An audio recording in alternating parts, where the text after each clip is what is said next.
And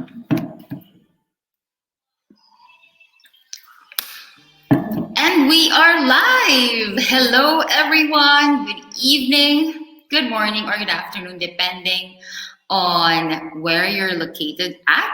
So, welcome to your 8:15 p.m. Manila time daily habit with me. So, I would like to introduce myself for those who don't know me.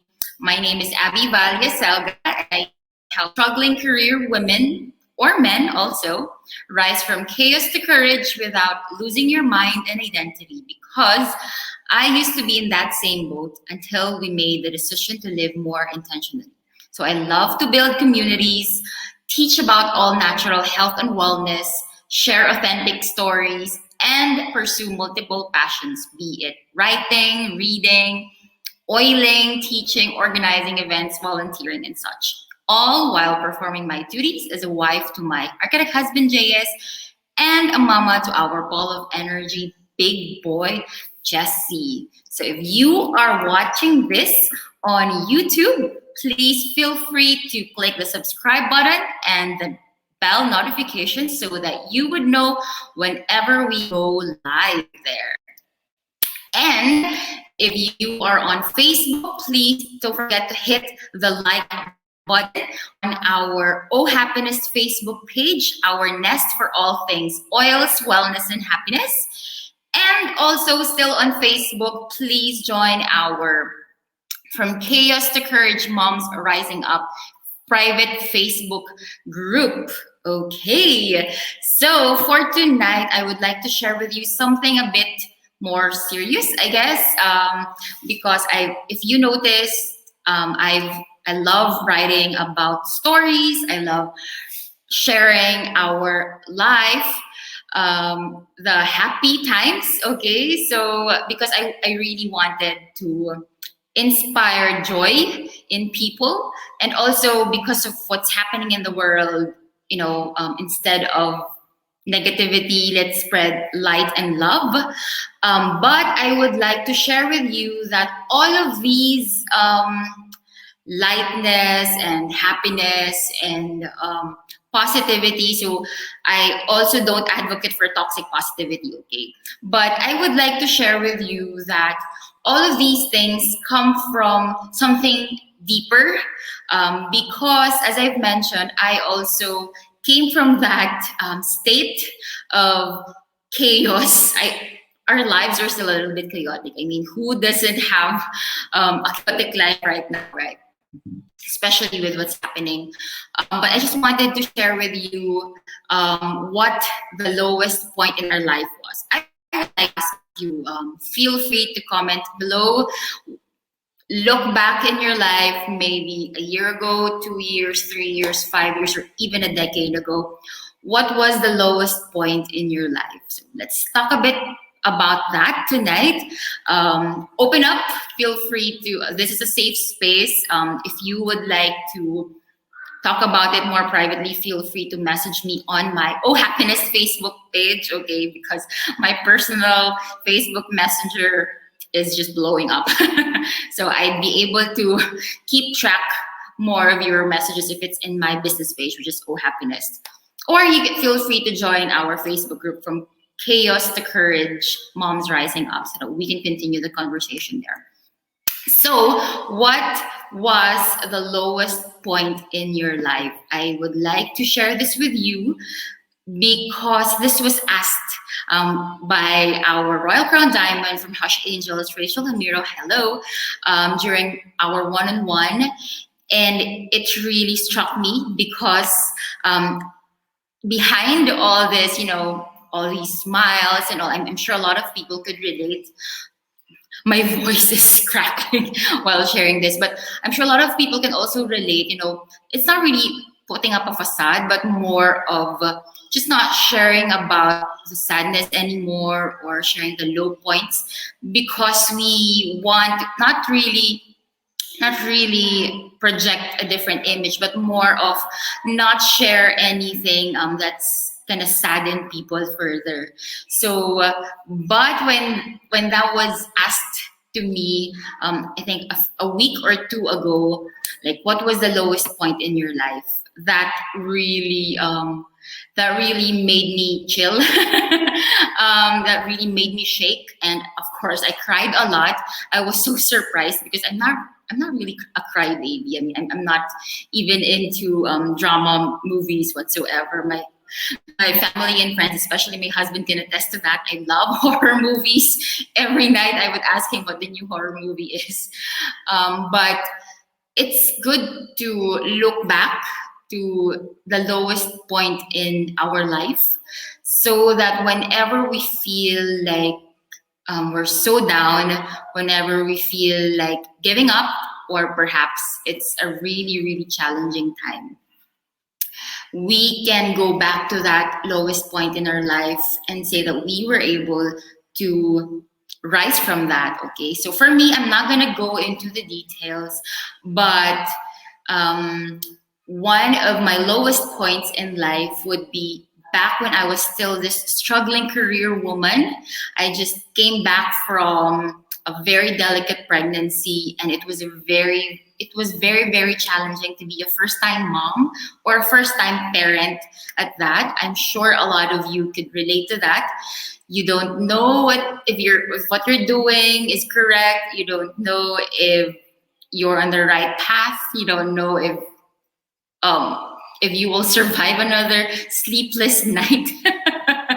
All of these things, parents could totally relate to that, especially mothers, okay? But especially mothers who are career women. So I had to go through that difficult time when I returned to work. So I used to work for a really, really great company. I love it.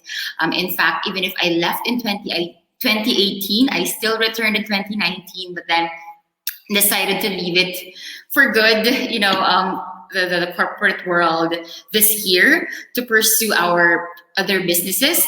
But one of my lowest points in life, and I am sure the people I've worked with, they meant really well, and they were very, very caring, especially for first time moms or struggling career women who suddenly become mothers.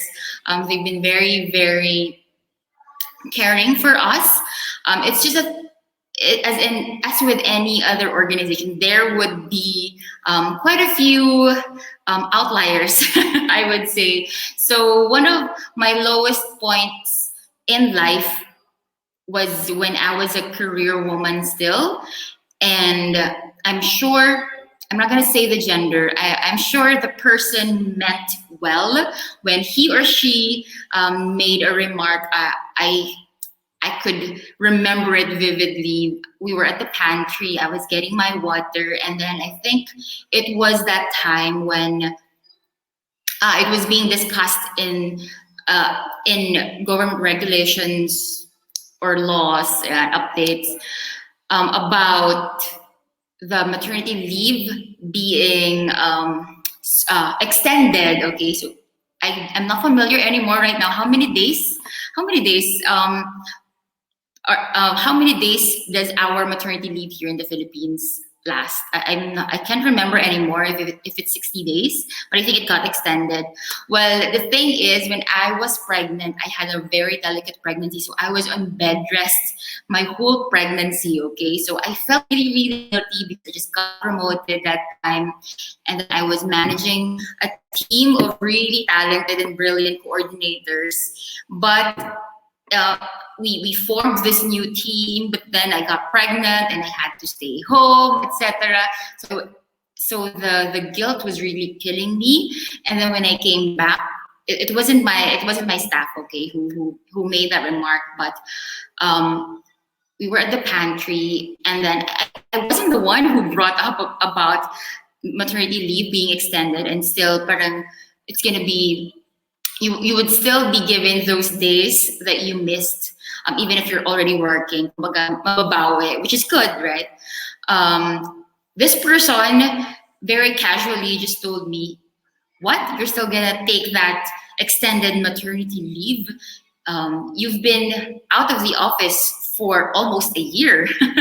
I was told that Good thing I was still groggy from the lack of sleep, or I just didn't care about that remark at that time because I was just so exhausted from being a new mom. I just shrugged it off. But then when I was looking back, when I was in our lactation room, we used to have this. So hello to our mamas, nook mamas. I was just alone, and I was thinking about that statement, like, what? You're still gonna take that extended maternity leave when you've been out almost the whole year because you had delicate pregnancy. It was like, oh my gosh. That what if I were sensitive, if I were a very sensitive person, I would have probably cried at that time. But then it really made me even more guilty. Like what it made that statement and other comments that I've heard.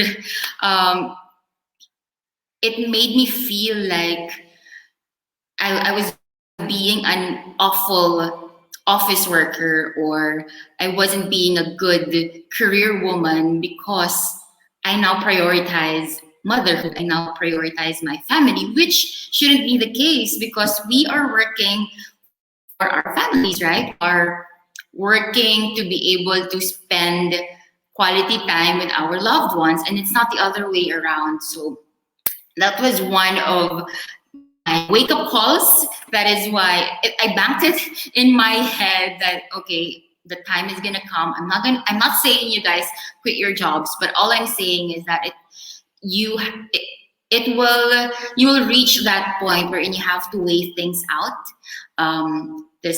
This lack of sleep, this extended hours at work. Do these extended hours at work really worth it versus not being able to be there for your family? So that was one of the wake up calls.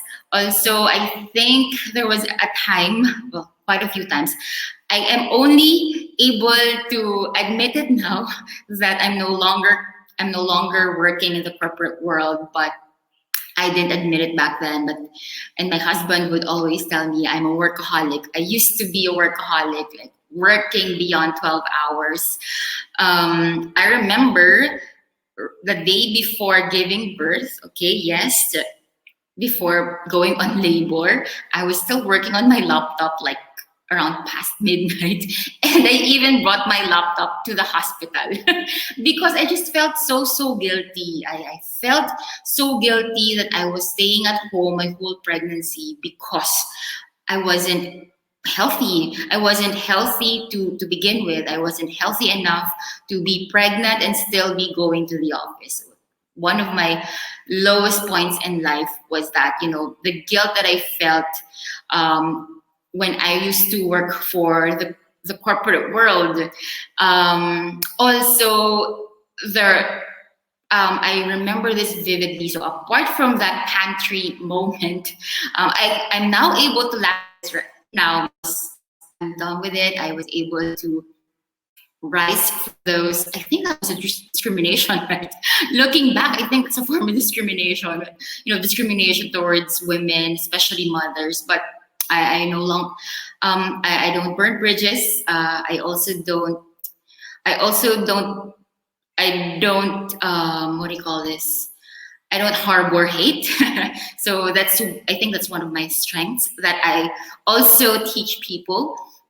There was also this. So our son Jesse used to be really sickly. I would drop everything when my mom would text me that he had fever. So regardless if I were training a room full of people, regardless if I were in a really important meeting, as soon as my phone rings or buzzes or vibrates and it's a message from my mom that our son was sick, I would drop it and I would go back home. And it was like at least once or twice a week that would happen back then, and then I would be out for like 3 days, 4 days, because he had fever, etc. And I remember this was a different person. I was told like, you're always out. So I was like, I didn't want that. It wasn't my choice. It wasn't my choice for our son to be sick. It just so happened that I'm a mother who wants to be able to take care of my son myself instead of asking other people to take care of him, especially if he were sick. But at that moment, I was made to feel like what I was doing was wrong, you know.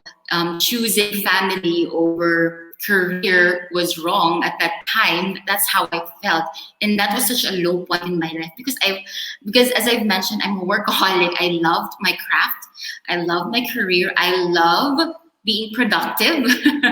So be being invalidated just because I was a mom, especially a new one.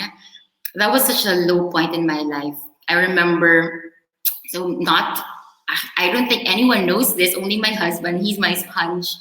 Um, I would cry. I would come home to him, you know, exhausted from work because our routine was we would wake up at 5 or 4 a.m. We would drop off our son at my mom's house so that we could go straight to work because I was still breastfeeding and I'm still breastfeeding to this day.